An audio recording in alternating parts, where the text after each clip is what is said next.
Halo anak-anak, Assalamualaikum warahmatullahi wabarakatuh. Kita bertemu lagi di pertemuan kali ini dengan saya Ibu Nei dalam pembelajaran Bahasa Indonesia. Dalam pembelajaran Bahasa Indonesia kali ini, kita akan mempelajari tentang teks laporan hasil observasi.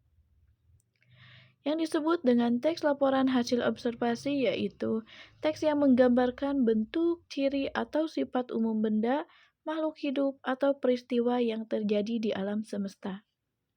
Secara umum, teks laporan hasil observasi adalah teks yang berisi penjabaran umum atau melaporkan sesuatu berupa hasil pengamatan atau observasi. Selanjutnya, apa tujuan kita mempelajari teks laporan hasil observasi? Tujuannya yaitu peserta didik mampu menemukan dan mengkategorikan benda mati dan benda hidup yang ada di sekitar serta dijadikan teks laporan hasil observasi, baik secara lisan maupun tulisan. Kemudian, peserta didik mampu membuat teks laporan hasil observasi berdasarkan isi atau struktur teks baik secara lisan maupun tulisan. Selanjutnya, peserta didik mampu membuat kesimpulan dari teks laporan hasil observasi, baik secara lisan maupun secara tulisan. Selanjutnya, peserta didik mampu mempresentasikan teks laporan hasil observasi di depan kelas. Kemudian, terdapat kompetensi dasar dan indikator pencapaian kompetensi. Untuk kompetensi dasar, yaitu menganalisis teks laporan hasil observasi yang dipresentasikan dengan lisan dan tulisan.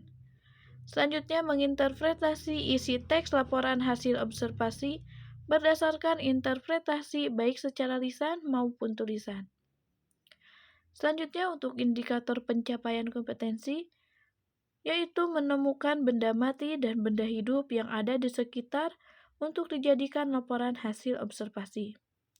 Selanjutnya, mengkategorikan benda mati dan benda hidup yang didapat dan menjadikan teks laporan hasil observasi. Selanjutnya, menganalisis tentang isi pokok laporan, hasil observasi, pernyataan umum, hal yang dilaporkan, deskripsi bagian, deskripsi manfaat, dan maksud isi teks yang tersirat dan tersurat.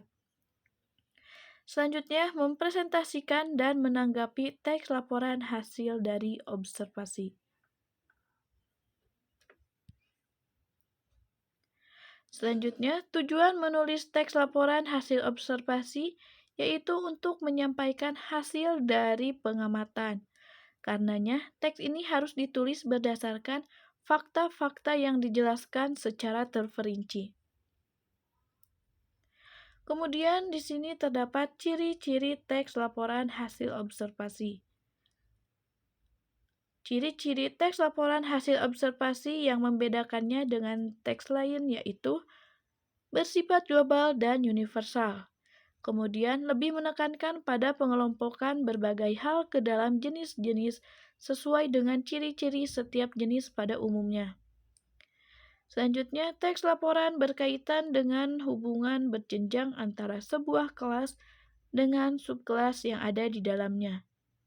Lalu mengandung fakta dan bersifat objektif, tidak memasukkan hal-hal yang menyimpang, mengandung prasangka atau pemihakan, kemudian ditulis sempurna dan secara lengkap. Selanjutnya, struktur teks laporan hasil observasi terdiri dari pertanyaan umum atau klasifikasi, penjelasan atau deskripsi, dan kesimpulan. Pertanyaan umum atau klasifikasi yaitu bagian yang membahas informasi tentang objek yang diamati. Informasi yang disampaikan bisa berupa informasi umum maupun informasi tambahan dari objek tersebut.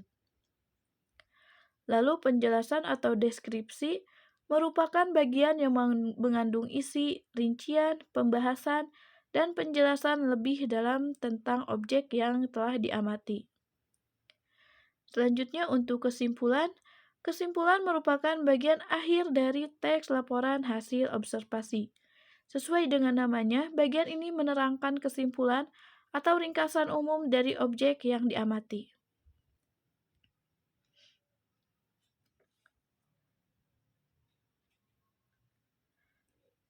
Selanjutnya yaitu kaidah kebahasaan teks laporan hasil observasi.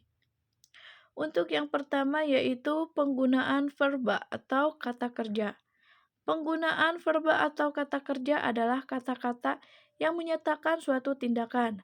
Contohnya adalah kita memiliki, mengalami, memegang, dan mengandung. Selain itu, teks ini menggunakan beberapa kata verba relasional. Misalnya ialah, adalah, yaitu, digolongkan, terdiri atas, disebut, termasuk, dan merupakan. Kata verba relasional digunakan untuk menyatakan definisi atau pengertian pada istilah tertentu atau istilah teknik pada bidang tertentu. Contohnya, pensil merupakan salah satu alat tulis. Selanjutnya, penggunaan adjektiva atau kata sifat. Penggunaan adjektiva atau kata sifat adalah kata-kata yang digunakan untuk mengungkapkan sikap atau keadaan orang, benda, ataupun binatang. Kata sifat biasanya didahului atau diikuti dengan kata paling, sekali, sangat, amat, dan lain-lain. Contohnya, sangat bagus, cerdik sekali, amat luas, paling besar. Kaidah selanjutnya yaitu penggunaan sinonim dan antonim. Sinonim adalah kata-kata yang memiliki persamaan makna, dan antonim adalah kata yang maknanya berlawanan. Contoh, halus bersinonim dengan lembut, malas beranonim dengan rajin. Selanjutnya, penggunaan konjungsi. Konjungsi ini adalah kata-kata yang menghubungkan dua satuan bahasa sederajat. Beberapa jenis kata penghubung yang digunakan, antara lain kata penghubung penambahan dan atau serta, dan kata penghubung perbedaan yaitu berbeda dengan. Selain itu, konjungsi lainnya yang digunakan yaitu kata penghubung persamaan, yaitu sedangkan, tetapi, namun, melainkan.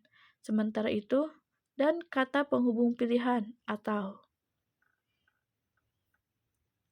Selanjutnya, penggunaan kalimat kompleks dan simpleks.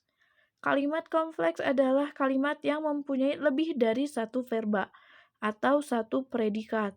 Sementara kalimat simpleks hanya terdiri atas satu struktur kalimat.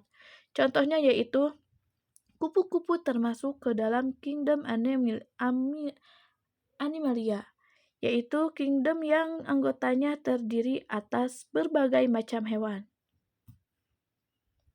Selanjutnya, penggunaan kalimat definisi. Kalimat definisi adalah suatu kalimat yang mempelajari penjelasan umum tentang benda, hal, aktivitas, dan lain-lain. Kalimat definisi sering digunakan dalam teks laporan dan merujuk pada sebuah istilah teknis atau ilmiah tertentu. Kalimat definisi ini membantu pembaca untuk mengetahui atau memahami istilah-istilah yang sering terjadi. Contohnya adalah, mamalia adalah hewan yang menyusui.